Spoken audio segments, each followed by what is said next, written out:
ഒരു ഇന്റർനാഷണൽ ഒളിമ്പ്യാഡിൽ പങ്കെടുക്കണം എന്ന് നിങ്ങൾ ആഗ്രഹിക്കുന്നുണ്ടോ? യെസ്, 2026 നടക്കാൻ പോകുന്ന ഇന്റർനാഷണൽ ഒളിമ്പ്യാഡിന് മുന്നോടിയായി നിങ്ങൾ ക്ലിയർ ചെയ്യേണ്ട 2025 ഒരു എക്സാമിനേഷൻ ഉണ്ട്, നാഷണൽ സ്റ്റാൻഡേർഡ് എക്സാമിനേഷൻ. ഇത് ക്ലിയർ ചെയ്ത് എങ്ങനെ 2026 ഇന്റർനാഷണൽ ഒളിമ്പ്യാഡിൽ ഇന്ത്യയുടെ അഭിമാനമായി നിങ്ങൾക്ക് മാറാൻ പറ്റും എന്നതാണ് ഞാൻ ഈ വീഡിയോയിൽ നിങ്ങൾക്ക് പറഞ്ഞു തരാനായിട്ട് പോകുന്നത്. അപ്പോൾ ഫുൾ ഡീറ്റെയിൽസ് നിങ്ങൾക്ക് അറിയണം എന്ന് ആഗ്രഹിക്കുന്നുവെങ്കിൽ ഫുൾ വീഡിയോ സ്കിപ്പ് ചെയ്യാതെ തന്നെ നിങ്ങൾ കാണുക. എല്ലാ ഡീറ്റെയിൽസും ഞാൻ നിങ്ങൾക്ക് പറഞ്ഞു തരാം. ഇന്റർനാഷണൽ സയൻസ് ഒളിമ്പ്യാഡിലേക്ക് കുട്ടികളെ സെലക്ട് ചെയ്യാൻ വേണ്ടിയിട്ട് നാഷണൽ ലെവലിൽ നടക്കുന്ന ഒരു വലിയ എക്സാമിനേഷൻ ആണ് നാഷണൽ സ്റ്റാൻഡേർഡ് എക്സാമിനേഷൻ അഥവാ NSE. ഈ ഒരു എക്സാമിനേഷൻ 2025 നവംബറിലാണ് നടക്കാൻ പോകുന്നത്. ഇത് മാത്രമല്ല കേട്ടോ, നമുക്ക് ഇന്റർനാഷണൽ ഒളിമ്പ്യാഡിലേക്ക് പോകാനുള്ള ഫസ്റ്റ് ക്രൈറ്റീരിയ എന്ന് പറയുന്നത് ഇതാണ്. ഫസ്റ്റ് സ്റ്റെപ്പ്, ഈ സ്റ്റെപ്പ് നിങ്ങൾ ക്ലിയർ ചെയ്ത് കഴിഞ്ഞാൽ there will be 3 more steps, അതായത് മൊത്തം ടോട്ടൽ 4 സ്റ്റെപ്സ് ആണ് നാഷണൽ ലെവലിൽ ഉണ്ടാകുക. ആൻഡ് ദ 5th എന്ന് പറയുന്നത് നിങ്ങൾ നേരെ ഇന്റർനാഷണൽ ഒളിമ്പ്യാഡിലേക്ക് നിങ്ങൾ പങ്കെടുക്കുന്നു എന്നുള്ളതാണ്. സോ ഇങ്ങനെ 4 സ്റ്റെപ്പുകളിലൂടെ നടക്കുന്ന ഈ ഒരു സെലക്ഷൻ പ്രൊസീജിയറിന്റെ ഫസ്റ്റ് എക്സാം ആണ് NSE എക്സാമിനേഷൻ എന്ന് പറയുന്നത്. ഈ ഒരു എക്സാമിനേഷന്റെ ക്രൈറ്റീരിയാസ് എന്തൊക്കെയാണെന്ന് നമുക്ക് വേഗം ഒന്ന് നോക്കാം. NSE എക്സാമിനേഷൻ 2 വിഭാഗങ്ങളിലായിട്ടാണ് നടക്കുന്നത്. ഒന്ന് സീനിയർ വിഭാഗം, രണ്ടാമത്തത് ജൂനിയർ വിഭാഗം.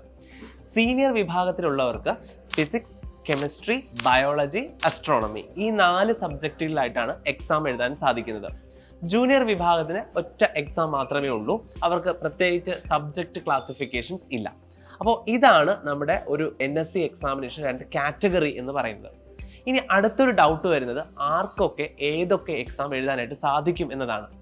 ആക്ച്വലി 12th പാസ് ഔട്ട് ആകാത്ത കുട്ടികളായിരിക്കണം. 12th പാസ് ഔട്ട് ആയവർക്ക് ഇത് എഴുതാൻ സാധിക്കില്ല. നിലവിൽ +2 പഠിച്ചുകൊണ്ടിരിക്കുന്ന മക്കൾക്കാണ് NSEയുടെ സീനിയർ വിഭാഗം എക്സാം എഴുതാൻ സാധിക്കുന്നത്.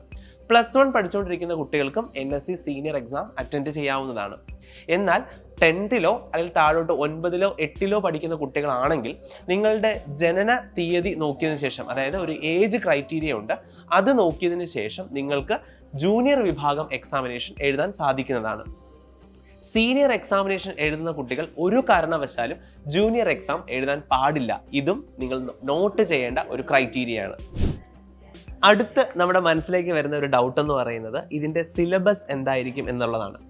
സീനിയർ വിഭാഗം NSE എക്സാമിനേഷന് വേണ്ടിയിട്ട് നമ്മുടെ 12th സിലബസ് തന്നെയാണ്. അതായത് 12th നമ്മൾ പഠിക്കുന്നത് ഇപ്പോൾ ഫിസിക്സിൻ്റെ ആണെങ്കിൽ ഫിസിക്സിൻ്റെ സിലബസ് ആയിരിക്കും ഫോളോ ചെയ്യുക. അതേസമയം ജൂനിയർ വിഭാഗത്തിൽപ്പെട്ടവർക്ക് അവരുടെ 10th വരെ ഉള്ളതിൻ്റെ NCERT സയൻസ് ടെക്സ്റ്റ് ബുക്കിലെ സിലബസ് ആയിരിക്കും ഫോളോ ചെയ്യുന്നത്.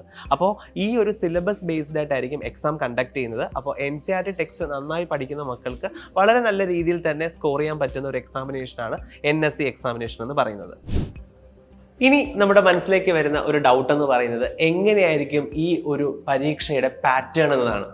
NSE എക്സാമിനേഷൻ 2 പാർട്ടായിട്ടാണ് നടക്കുന്നത്. പാർട്ട് എയും പാർട്ട് ബിയും. ടോട്ടൽ 60 ക്വസ്റ്റ്യൻസ് ആണ് ഉണ്ടാവുക. ഇതിൽ പാർട്ട് എ എന്ന് പറയുന്നത് MCQ ടൈപ്പ് ആണ്, അതായത് മൾട്ടിപ്പിൾ ചോയ്സ് ക്വസ്റ്റ്യൻസ് ആയിരിക്കും. സോ ഇതിന് 48 ചോദ്യങ്ങളാണ് പാർട്ട് എയിൽ ഉണ്ടാവുക. ഇതിൽ നിങ്ങൾ ഒരു ആൻസർ കറക്റ്റ് ചെയ്ത് കഴിഞ്ഞാൽ നിങ്ങൾക്ക് 3 മാർക്കും, അഥവാ നിങ്ങൾ തെറ്റായിട്ടാണ് മാർക്ക് ചെയ്യുന്നതെങ്കിൽ -1 മാർക്കുമാണ് ഉള്ളത്. സോ നെഗറ്റീവ് മാർക്കിംഗ് ഉള്ള പാർട്ടാണ് പാർട്ട് എ. ഇനി പാർട്ട് ബി എന്ന് പറയുന്ന കുറച്ച് വ്യത്യസ്തമായ ഒരു പാർട്ടാണ്. അവിടെ നിങ്ങൾക്ക് 12 ക്വസ്റ്റ്യൻസ് 12 ചോദ്യങ്ങളായിരിക്കും ഉണ്ടാകുക. അപ്പോൾ ഈ 12 ചോദ്യങ്ങളുടെ പ്രത്യേകത എന്താണെന്ന് ചോദിച്ചു കഴിഞ്ഞാൽ ഇതിൽ ഓപ്ഷൻ ABCD 4 ഓപ്ഷൻസ് ഉള്ളതിൽ ചിലപ്പോൾ 1ൽ കൂടുതൽ ഓപ്ഷൻസ് ശരിയായ ആൻസർ ആയിരിക്കും. അതായത് ചിലപ്പോൾ ഒരു ക്വസ്റ്റ്യൻ്റെ ആൻസറിൽ എയും സിയും ചിലപ്പോൾ ശരിയായ ആൻസേഴ്സ് ആയിരിക്കും. നിങ്ങൾക്ക് അവിടെ നെഗറ്റീവ് മാർക്കിംഗ് ഇല്ല. പക്ഷേ നിങ്ങൾ ആ എയും സിയും ശരിയാണെങ്കിൽ എയും സിയും മാർക്ക് ചെയ്താൽ മാത്രമേ നിങ്ങൾക്ക് ആ ഒരു മാർക്ക് നിങ്ങൾക്ക് ലഭിക്കത്തുള്ളൂ. അഥവാ നിങ്ങൾ അറിയാതെ ബി കൂടി മാർക്ക് ചെയ്തു എങ്കിൽ നിങ്ങൾക്ക് ആ ഒരു മാർക്ക് നഷ്ടമാകുന്നതായിരിക്കും. അപ്പോൾ ഇങ്ങനെയുള്ള ഒരു പാർട്ട് ബി കൂടി ചേർത്ത് ടോട്ടൽ 60 ക്വസ്റ്റ്യൻസ് ആണ് NSE എക്സാമിൽ ഉണ്ടാവുക. ഇനി അടുത്ത് നമുക്ക് അറിയേണ്ടത് എങ്ങനെയാണ് രജിസ്ട്രേഷൻ, എന്നാണ് ഇതിൻ്റെ എക്സാമിനേഷൻ എന്നുള്ളതാണ്.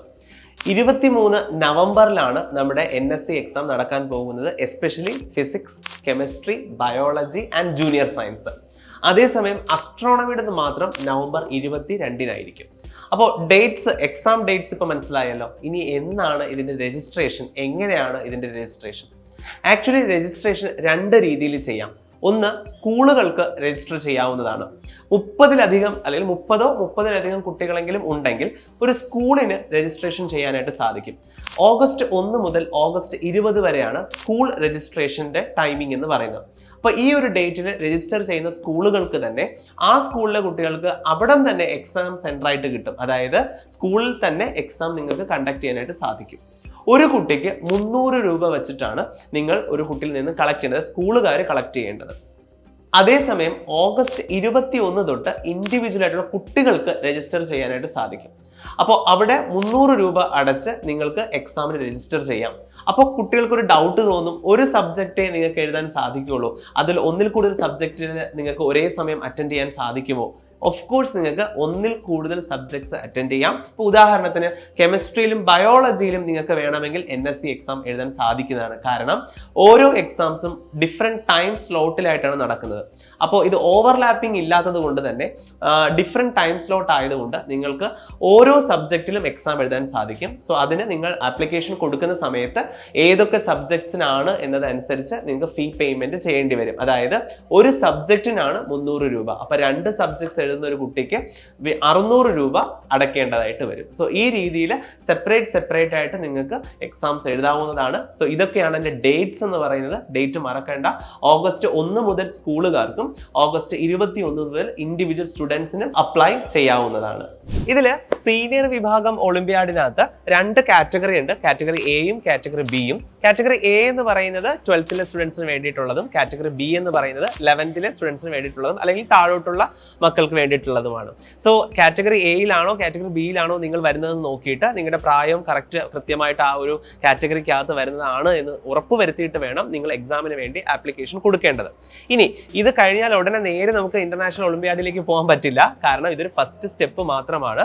ഇത് കഴിഞ്ഞ് നാഷണൽ ഒളിമ്പ്യാഡ് ഉണ്ടാകും. അത് കഴിഞ്ഞ് 2 സെലക്ഷൻ ക്രൈറ്റീരിയകൾ ഉണ്ടാകും. അത് കഴിഞ്ഞിട്ടാണ് നമ്മൾ ഇന്റർനാഷണൽ ഒളിമ്പ്യാഡിലേക്ക് പോകുന്നത്. ഈ വർഷത്തെ ഫിസിക്സിന്റെയും അസ്ട്രോണമിയുടെയും ഒളിമ്പ്യാഡ് നടക്കാൻ പോകുന്നത്, ഇന്റർനാഷണൽ ഒളിമ്പ്യാഡ് നടക്കാൻ പോകുന്നത് കൊളംബിയയിൽ വെച്ചിട്ടാണ്. 2026 നടക്കുക. അതുപോലെ തന്നെ 2026 കെമിസ്ട്രിയുടെ ഇന്റർനാഷണൽ ഒളിമ്പ്യാഡ് നടക്കാൻ പോകുന്നത് ഉസ്ബെക്കിസ്ഥാനിലാണ്. അതുപോലെ ബയോളജിയുടെ ലിത്വാനിയയിൽ വെച്ചിട്ടായിരിക്കും. സോ ഏകദേശം ജൂൺ മാസത്തോടു കൂടിയാണ് നമ്മുടെ ഇന്റർനാഷണൽ ഒളിമ്പ്യാഡ് നടക്കാൻ പോകുന്നത്. അതിനുവേണ്ടിയുള്ള സെലക്ഷനാണ് 2025 നാഷണൽ ലെവലിൽ നടക്കുന്നത്. അപ്പോൾ ഇന്ത്യയെ പ്രതിനിധീകരിച്ച് ലോക രാജ്യങ്ങളിലുള്ള കുട്ടികളെല്ലാം വരുന്ന ഈ ഒരു വേദിയിൽ ഇന്ത്യയുടെ അഭിമാനമായി നിങ്ങൾക്ക് മാറാൻ പറ്റുന്ന ഒരു സുവർണ അവസരമാണ് ഇന്റർനാഷണൽ ഒളിമ്പ്യാഡ് എന്ന് പറയുന്നത്. അപ്പോൾ ഒരു കാരണവശാലും ഈ ഒരു അവസരം നിങ്ങൾ ഒരിക്കലും മിസ് ചെയ്യരുത്. അപ്പോൾ ഇതിന്റെ കൂടുതൽ ഡീറ്റെയിൽസ് അറിയാൻ വേണ്ടിയിട്ട് www.iapt.org.in എന്ന് പറയുന്ന വെബ്സൈറ്റ് സന്ദർശിക്കുക. അപ്പോൾ നിങ്ങളുടെ കരിയറിലെ ഏറ്റവും വലിയൊരു അച്ചീവ്മെന്റ് ആയിരിക്കും ഇന്റർനാഷണൽ ഒളിമ്പ്യാഡിൽ പങ്കെടുക്കുക എന്നുള്ളത്. സോ അതിനുവേണ്ടി നിങ്ങൾക്ക് ലഭിക്കുന്ന ഒരു സുവർണ അവസരമാണ്. കാരണം നമുക്ക് ഏജ് കഴിഞ്ഞാൽ പിന്നെ ഇതിലൊന്നും പങ്കെടുക്കാൻ സാധിക്കില്ല. അപ്പോൾ ഈ ഒരു അവസരം നിങ്ങൾ ഒരിക്കലും മിസ് ചെയ്യരുത്. എല്ലാവരും ഇതിൽ പങ്കെടുക്കുക. സയൻസ് എന്തൂസിയാസ്റ്റിക് ആയിട്ട് പഠിക്കാൻ താല്പര്യമുള്ള എല്ലാ മക്കളും ഒരു പ്രാവശ്യമെങ്കിലും NSC എക്സാമിനേഷൻ ഒന്ന് ട്രൈ ചെയ്യുക. So all the very best. എല്ലാവരും പങ്കെടുക്കൂ. Don't miss it.